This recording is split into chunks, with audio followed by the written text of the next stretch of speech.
Bom dia, Rê, tudo bom? Fiquei muito honrada com o convite, fico muito feliz em poder falar um pouco do meu trabalho, que eu gosto tanto. Só fiquei um pouquinho chateada de não te encontrar pessoalmente, mas ainda vai dar certo. Bom, meu nome é Karina, eu trabalho com oftalmologia veterinária, tá? Eu me formei na Unesp, fiz mestrado e doutorado com ênfase em oftalmologia. Então, eu atendo o que tem olhos. Mas a minha rotina principal são cães e gatos, né? Eles estão dominando. Eu tenho duas filhas, então aqui eu tenho uma preguiçosa atrapalhando um pouquinho, mas eu amo tanto que eu não tenho coragem de tirar. Então eu entendo muito bem o quanto a gente ama e a gente quer o melhor para eles. E tô aqui para falar um pouquinho da oftalmologia e de coisas que às vezes a gente deixa passar e que podem ser importantes, tá? Eu, como oftalmologista, dou assistência para as clínicas, eu trabalho na região, trabalho em clínicas, né? E trabalho principalmente com as meninas aí da Bombocão. Um beijo pro pessoal. Vou visitar vocês ainda, tá bom? Bom, e diferente da medicina, a gente agora na veterinária está tendo essa diferenciação de áreas, então a gente já tem o cardiologista veterinário, a gente já tem o oncologista veterinário e o oftalmologista veterinário, tá? Mas assim, um pouquinho diferente dos humanos, a gente trabalha com tudo que é de olho.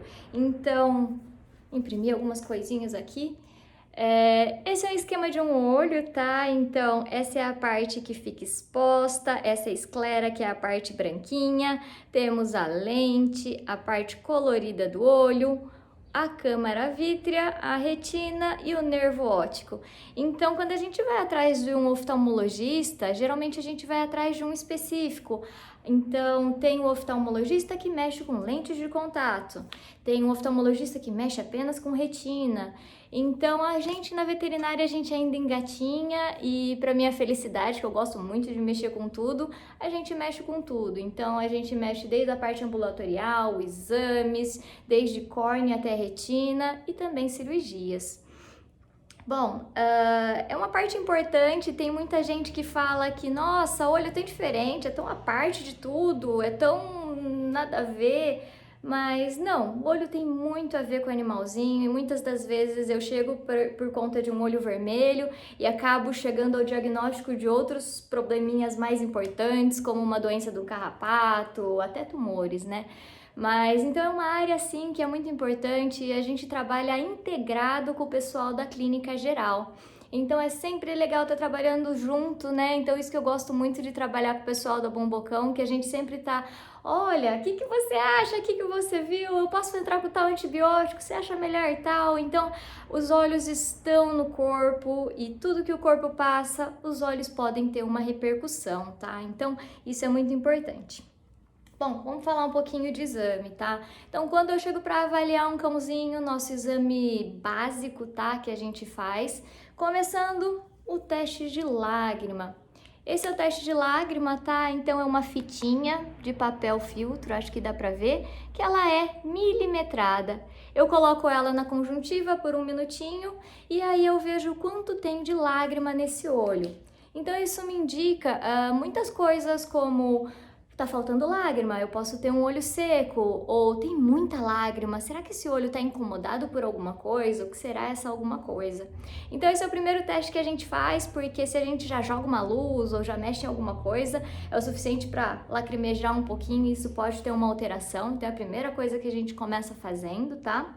Em seguida a gente faz a nossa inspeção. Então, como o olho é uma estrutura muito pequena e tem muitos detalhes e todos os detalhes contam, qualquer cílio fora de lugar pode causar um incômodo, a gente utiliza do biomicroscópio. Então, o biomicroscópio ele me auxilia a ver as coisas bem mais de perto, não deixar passar nenhum detalhe e, é claro, um pouquinho de luz aqui, né, para facilitar e enxergar essas estruturas, tanto ao redor dos olhos, pálpebras, a bordinha e no interior dos olhos também, tá bom? Então, essa é uma ferramenta essencial para a gente não deixar passar nenhum detalhe e ter um diagnóstico certeiro. Em seguida, a gente vai para a pressão ocular, então, meu aparelhinho aqui que eu costumo utilizar é esse, tá? É um tonômetro de aplanação. Então, como eu tenho que encostar nos olhos dos animais, eu gosto muito de já pingar um colírio anestésico. O legal do colírio anestésico é tanto diminuir qualquer tipo de irritação que esse animal possa estar passando, então facilitar o exame, porque se ele está com dor, ele não vai querer deixar você mexer. Se ele está com dor, ele vai forçar o olho na hora que você vai tentar medir a pressão, e isso pode alterar um pouquinho os seus valores, os seus resultados, tá?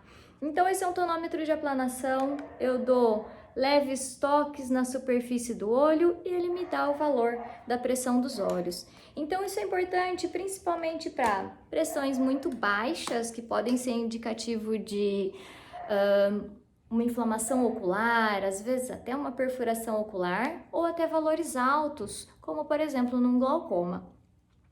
Então, em seguida, na nossa avaliação básica, a gente vai olhar dentro desses olhos. Às vezes a gente precisa, então, dar uma dilatadinha nessa pupila para conseguir dar uma olhada dentro. Então, deixa eu achar meu esqueminha aqui para mostrar de novo. Então, aqui eu vou ter a íris. E se eu jogo luz, a íris fecha, certo? Então, eu não consigo ver lá dentro.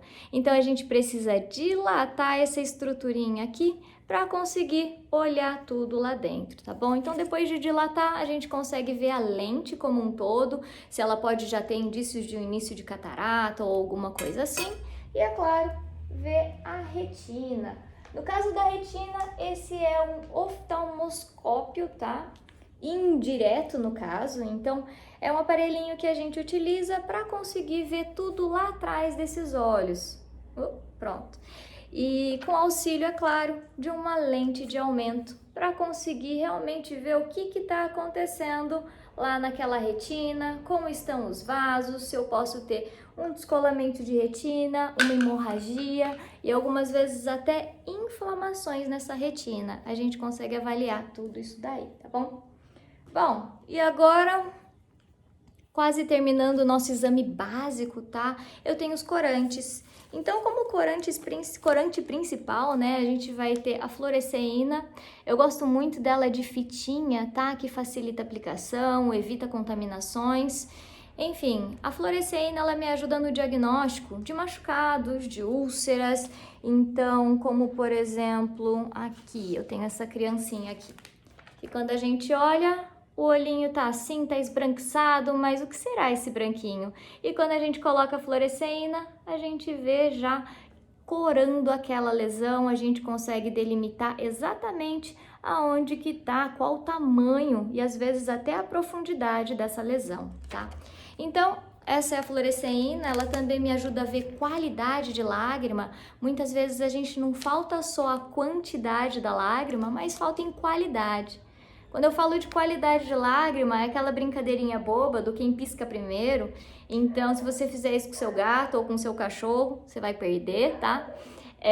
E essa qualidade da lágrima é o tempo que a lágrima fica lubrificando os olhos sem ter de ser espalhada novamente. Então, com o auxílio desse colherinho, a gente consegue ver como tá essa qualidade.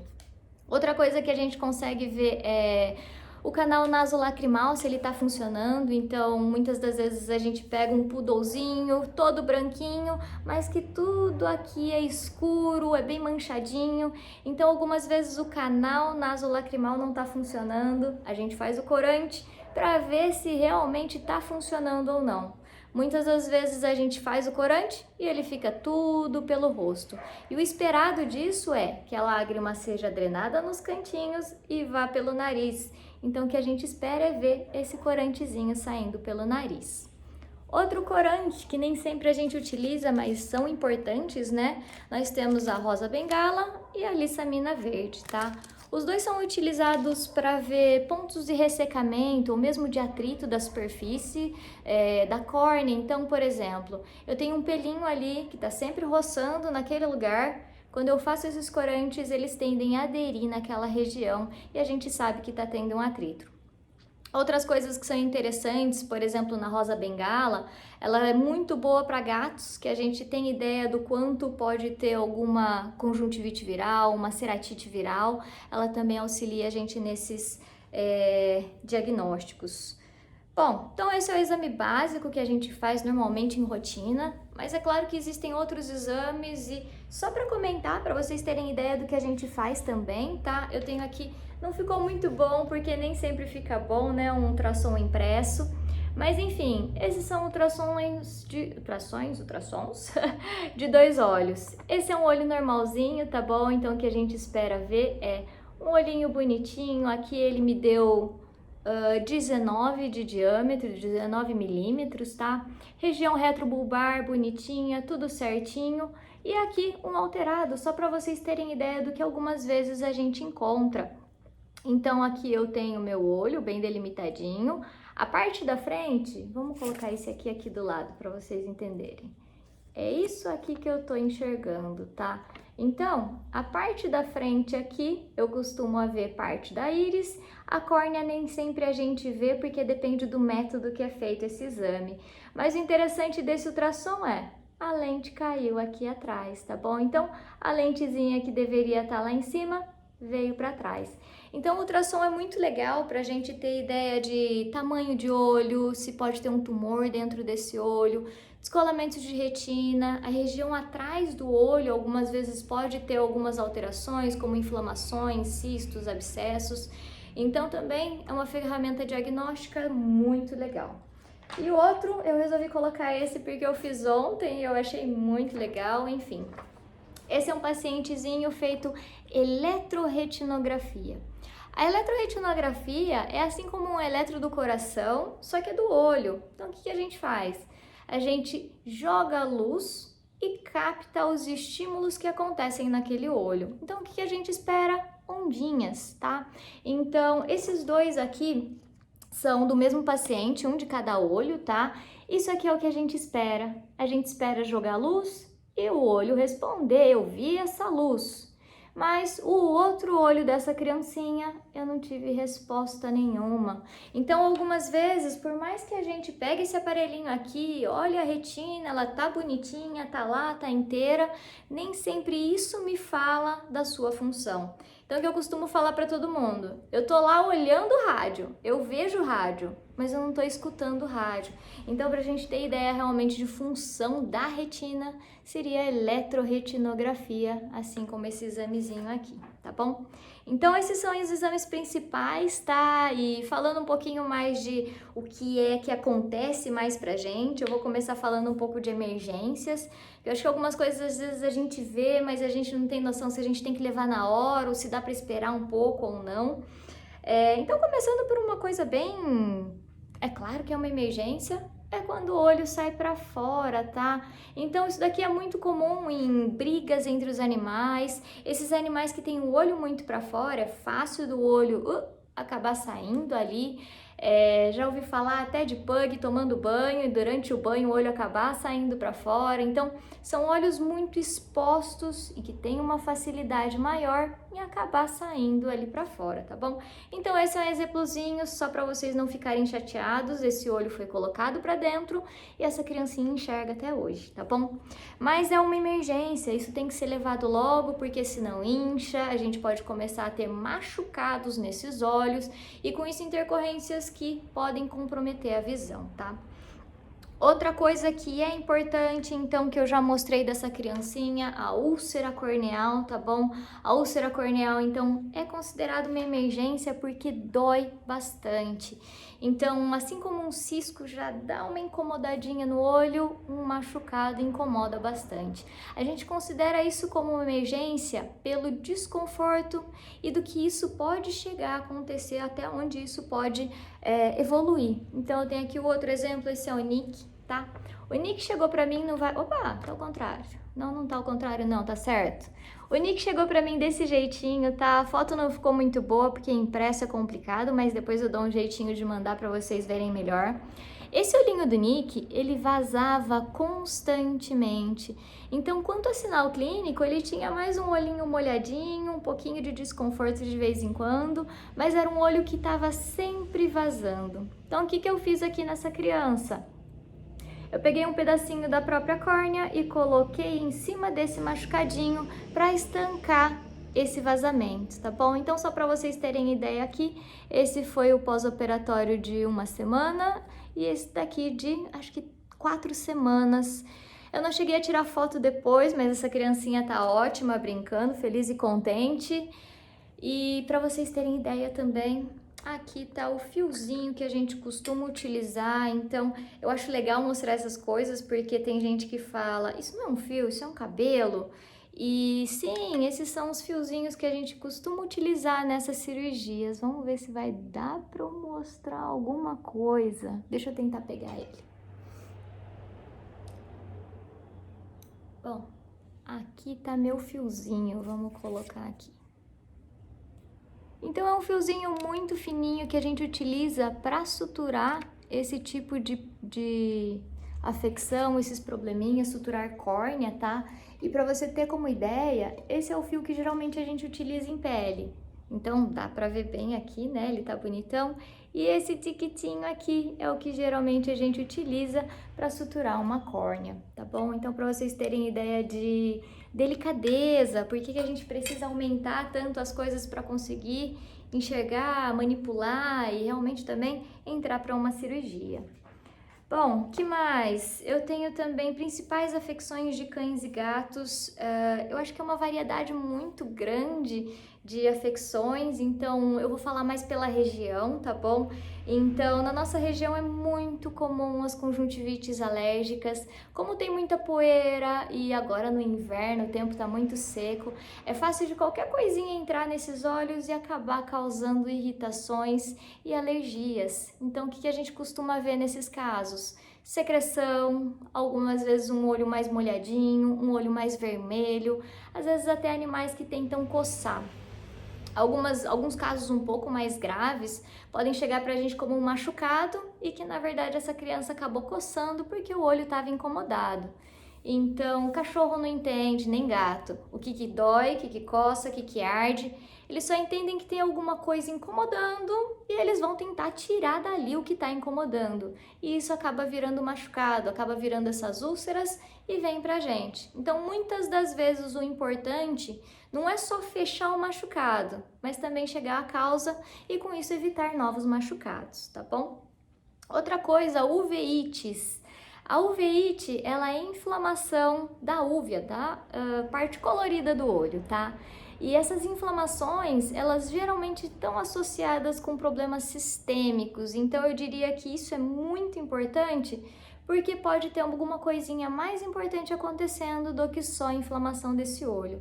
Então, como sinais, o que geralmente a gente vê é um olho muito vermelho, secreção mais grudenta, às vezes dá para ver um olho lacrimejando também, olhos mais brancos, algumas vezes eu posso ter também dificuldade visual. Enfim, geralmente o animalzinho que tem um certo desconforto, não gosta de ficar próximo à luz, quando tem sol ele vai geralmente para um lugar que está mais escuro, né? Ele tem fotofobia que a gente fala. E o que eu acho mais importante disso, não só de proteger esse olho para evitar com que perda esse olho, ou mesmo que ele coce e vire um machucado, mas de encontrar a causa. Muitas das vezes esses animais vêm para mim e eu peço um exame de sangue, né? E quando a gente vai ver, esse animalzinho tem uma doença do carrapato, ele tem uma neoplasia, ele tem, enfim, qualquer coisa que inflama o corpo vai acabar chegando aos olhos e inflamando os olhos. Por isso que as uveites são tão importantes, tá? Bom, falando um pouquinho então de os cãezinhos, né, que estão na moda, que são principalmente Shih Tzu, Pug, os Bulldogs, eles têm o olho muito exposto. Então, imagina que na hora que Deus resolveu criar ele, pegou o focinho, colocou pra dentro da cara e alguma coisa tinha que sair. E o que saiu foram os olhos. Então os olhos são muito expostos, é muito fácil deles terem irritações, alergias. E além disso, eles também são os campeões de se terem cílios, pelos, coisinhas que não deveriam estar por ali. Então, essa foto ficou bem ruim, eu vou tentar postar aí pra vocês verem, tá? Mas essa é uma criancinha, um Shih Tzu, não sei se dá pra vocês notarem, mas é uma criancinha que veio pra mim por úlcera.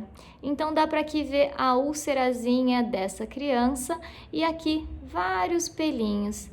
Então, essa criança tinha pelos em lugares que não deveria ter, tá bom? Então, isso que eu dou uma ênfase para essas raças, porque eles têm muitos probleminhas de olho e um lubrificante nunca é contraindicado para eles, tá bom? Que mais? Bom, prolapso da glândula, acho que isso é o comunsíssimo que aparece, né? O pessoal me liga e fala, olha, tem uma carninha crescendo no cantinho do olho. Isso é mais comum em algumas raças, tá? Mas muitos animais podem apresentar, como a gente atende também muitos mestiços, eles também podem apresentar essas alterações.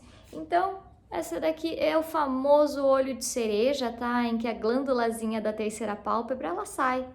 Então essa glândula, ela é presa ali embaixo por um ligamento, e em que muitas raças esse ligamento é um pouquinho mais frouxo, um pouquinho mais frágil. E quando ele se rompe, a gente vai ter isso daqui, que é essa glândula vindo para fora, tá bom? Então, assim, quando o animal é mais jovem, geralmente é uma coisinha mais do animal, tende a sair no outro olho também, mas não deixa de ser uma coisa importante de ser tratada, porque se eu tenho um animalzinho, por exemplo, esse daqui, né? Essa criancinha é um pugzinho. Ele já tem bastante olho para fora, bastante olho exposto, e com essa carninha aqui fora ele vai ter mais olho exposto, vai diminuir a minha lágrima, eu vou ter mais evaporação de lágrima. Então isso facilita irritações, às vezes até coçar, esfregar, virar um machucado. E o nosso maior medo nessas raças é ter algum probleminha com essa glândula. Então ela pode acabar inflamando demais, até fibrosando, e com isso diminuindo a produção de lágrima. E para o animalzinho que tem um olho tão para fora, ele precisa muito de lágrima. Então por isso que é uma coisa importante de ficar de olho e trazer pra gente, tá bom? Bom, falando um pouquinho de gatos, olha, vou te falar, eu tenho 2 crianças e eu sei muito bem como elas são complicadas em demonstrar as coisas, né, filha? Vem cá mostrar esse rostinho lindo. Bom, os gatinhos são um pouquinho mais chatos de serem avaliados porque nem sempre eles demonstram de cara qualquer tipo de problema. Claro, se for uma úlcera, como as minhas 2 já brigaram, já tiveram úlceras e a oftalmologista ficou meio desesperada, mas deu tudo certo. Algumas coisas como inflamações nos olhos, conjuntivite, nem sempre eles demonstram sinais mais chamativos, como parar de comer ou parar de brincar, parar de correr uma atrás da outra. Algumas vezes são sinais mais sutis. Então, de ficar um olho de vez em quando dando uma fechadinha, ou mesmo de discretamente dar uma lacrimejada. Então, eu tenho sinais e sinais. Mas esses animaizinhos, esses gatinhos, eles são muito comuns de terem conjuntivites. E essas conjuntivites deles geralmente associadas a vírus. Então, eu costumo dar o exemplo do herpes vírus. Assim como uma pessoa pode ter o herpes vírus e não ter nada, não apresentar nada na boca, tá bonito? Ela se estressou pra caramba, foi mandada embora do emprego, terminou o namoro, estressou pra caramba e blup, aparece uma feridinha. Então, nos gatos também é muito comum isso, deles terem um herpes vírus ali lá acontecendo. Mas, por exemplo, você viajou, você pegou outro gatinho, mudou alguma coisa no ambiente, eles se estressam e podem voltar a ter essas conjuntivites, tá bom? Oi, dá licença, dá meu papel, filha. Bom, então, ênfase em alterações oculares com repercussão sistêmica, tá? Eu acho importante falar isso porque nem sempre o problema é só, nossa, vamos salvar o olho. Não adianta ter um olho se você não tem um cachorro, né? Então, eu acho importante falar sobre isso porque algumas vezes o importantíssimo é você checar o geral também para chegar a um diagnóstico, às vezes, de uma coisa que é mais importante. Então, no caso da uveíte, como eu já comentei antes, a inflamação do olho geralmente vem da inflamação do corpo. Então, quando qualquer coisa do corpo inflama, os olhos acabam inflamando junto. E eu tenho uma lista gigantesca de causas de inflamação, então vão desde doenças mais simples, como a doença do carrapato, pode ser uma infecção de um dedão do pé, que isso causa uma inflamação, o corpo se conversa e acaba chegando aos olhos essa inflamação. Eu posso ter tumores, neoformações, né? Eu posso ter doenças mais importantes, como, por exemplo, uma leishmaniose, enfim, sinomose. Eu tenho uma listagem gigantesca de alterações. Para vocês terem ideia, até alteração nutricional pode causar uma inflamação no olho. Então, se o corpo está reagindo a essa alteração, a gente tem que corrigir, a gente tem que fazer ficar tudo bem para que os olhos melhorem também, tá bom? Então eu dou bem essa ênfase de que eu preciso de um cachorrinho saudável para poder ter olhos saudáveis, tá bem? Outras coisas importantes é que vira e mexe eu pego, acho importante falar, é o descolamento de retina e a presença de sangue nos olhos. O descolamento de retina ele pode estar relacionado com a uveíte, a gente já falou da uveíte, né, que é uma inflamação, mas o que às vezes preocupa pra gente de ter muito sangue nesse olho, claro, pode ter sido um trauma, uma batida, brigou com outro animalzinho e tem sangue, isso é justificável, mas algumas vezes você pode ter um probleminha cardíaco, então você pode ter uma pressão alta, claro que pode ser pelo coração, pode ser pelo rim, mas que é importante. Então, dependendo do grau de aumento de pressão que você tem, você pode ter lesão em órgãos, assim como lesão nos olhos. Então, quando eu tenho uma pressão muito alta, geral, tô falando, tá? Uma pressão arterial sistêmica alta, eu posso ter um rompimento de um vaso ali no meu olho, com descolamento de retina. Enfim, se eu tenho uma pressão alta a ponto de me alterar o olho e causar cegueira, quais mais órgãos não podem estar correndo algum risco aí, tá bom? Então isso eu acho muito importante de vir pra gente e a gente avaliar o que tá acontecendo com essa criança. Outra coisa que eu acho importante, que nem sempre vai estar causando dor ou desconforto, mas que às vezes a gente nota, são manchinhas brancas. Depois eu coloco uma foto de uma manchinha branca, tá? Mas algumas vezes a gente olha, tá lá no quintal, olhando pro meu cachorrinho, eu olho pro olho e vejo uma mancha branca, mais prateada. E essa manchinha que a gente chama de degeneração, mas pode ser também uma distrofia. Por que eu gosto de dar ênfase nisso? Que algumas das vezes a degeneração, que é o acúmulo de ou cálcio ou gordura naquele olho, pode estar relacionado com problemas mais importantes, como uma endocrinopatia. Então você pode ter um hiperadrenocorticismo causando o acúmulo dessas partículas ali no olho, tá? Então eu acho importante avaliar isso daí, porque muitas vezes a gente tem coisas mais importantes a serem tratadas, tá bom? Bom, catarata também, eu não falei muito de catarata, mas a catarata também é uma coisa que vira e mexe aparece pra gente. E a catarata em si, eu acho que depende muito da inflamação do olho para ser uma emergência ou não. Mas o que eu quero deixar aqui um xizinho é uma catarata que de repente aparece, tá? Essas cataratas que de repente aparecem podem estar relacionadas com diabetes, claro, pode estar relacionado com trauma também, enfim, eu tenho aí uma lista grande, mas quando a gente tem a diabetes eu posso ter repercussões mais importantes que merecem uma atenção a mais, tá bom? Bom, então para finalizar aqui, falei bastante, eu sei, era para falar 5 minutinhos, virou meia hora. Quando você deve levar o seu pet para me ver, para ver a japonesa? Bom, eu vou deixar aqui alguns tópicos, mas é claro, eu tenho inúmeras alterações que podem vir a acontecer, tá? Mas principalmente olhos vermelhos, olhos muito irritados. Então, o principal X pra gente de ver um olho irritado, um olho vermelho, às vezes nem aquilo em si, mas é o medo dessa criança esfregar esse olho, ter um machucado e aí sim vir para mim como uma emergência, tá bom? Secreção. Então as secreções elas é como se fosse um sinal inespecífico, é como se fosse uma febre, né? Tá relacionado com alguma coisa, é importante de ser avaliado. É uma coisa que pode ser importante, às vezes pode ser simples, né? Se Deus quiser é simples, mas o medo é ser alguma coisa mais importante. Coçar olhos ou até esfregar em objetos. Então, assim, o maior medo que a gente tem é olhos que estão irritados e que esse animalzinho acaba não entendendo o porquê que está incomodado. Ele tenta tirar. E nesse tirar, ele pode esfregar uma patinha, ele pode esfregar aquela unhinha que a gente odeia, mas ele pode também esfregar no chão, na parede, no muro chapiscado, no capacho lá da porta e com isso fazer um machucado. Se é um machucado até tá, mas muitas vezes eles acabam perfurando esses olhos, tá bom? Então, qualquer sinal da sua criancinha tá querendo coçar ou esfregar os olhos, eu já choro pelo abajurzinho, o colar da vergonha, tá bom?